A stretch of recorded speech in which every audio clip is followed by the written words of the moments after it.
Truck റൂട്ടിൻ്റെ വികസനത്തിന് 2022-25 വരെയുള്ള ആദ്യഘട്ടത്തിന് 32,88,00,000 രൂപ, 2024-26 വരെയുള്ള രണ്ടാം ഘട്ടത്തിന് 15,09,00,000 രൂപ, അങ്ങനെ ആകെ 47,97,00,000 രൂപയുമാണ് ഉൾക്കൊള്ളിച്ചിരിക്കുന്നത്.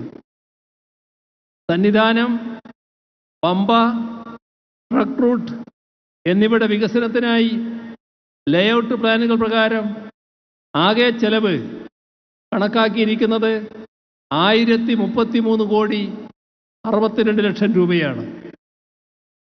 ശബരിമല മാസ്റ്റർ പ്ലാനിൽ ഉൾപ്പെടുത്തി 2025-2030 കാലയളവിൽ 314,96,00,000 രൂപയുടെ പദ്ധതികളാണ് ശബരിമല തീർത്ഥാടകർക്കുള്ള സൗകര്യങ്ങൾ വർദ്ധിപ്പിക്കുന്നതിന് വേണ്ടി ആവിഷ്കരിച്ചിട്ടുള്ളത്.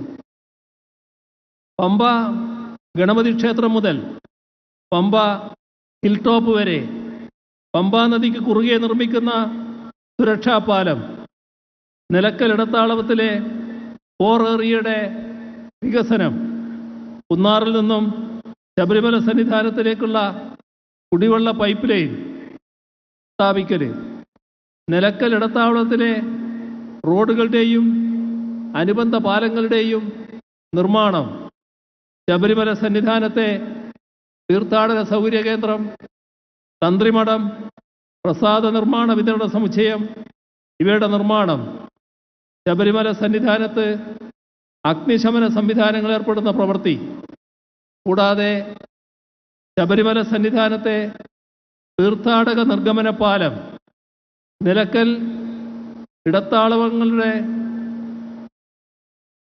ജലസ്രോതസ്സുകളുടെ സംരക്ഷണവും പരിപാലനവും, ഇവക്കെല്ലാം വിശദമായ പദ്ധതി രേഖ തയ്യാറാക്കുന്നതിനുള്ള നടപടികളും സ്വീകരിച്ചു വരികയാണ്.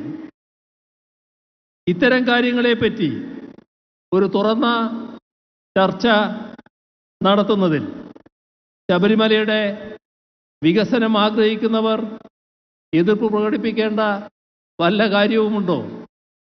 അപ്പോൾ എതിർക്കുന്നവരുടെ ഉള്ളിലിരിപ്പ് എന്താണെന്ന് ഊഹിക്കാവുന്നതേയുള്ളൂ. എല്ലാവരുടെയും അഭിപ്രായങ്ങൾ കേട്ട് എല്ലാവരെയും ഉൾക്കൊണ്ട് അവരെയെല്ലാം ചേർത്ത് പിടിച്ചുമാണ് നമ്മൾ ശബരിമലയുടെ വികസനം ഉറപ്പാക്കാൻ ഉദ്ദേശിക്കുന്നത്. ഈ കാഴ്ചപ്പാടിൻ്റെ അടിസ്ഥാനത്തിലാണ് ഈ അയ്യപ്പ സംഗമം നടത്തുന്നത്.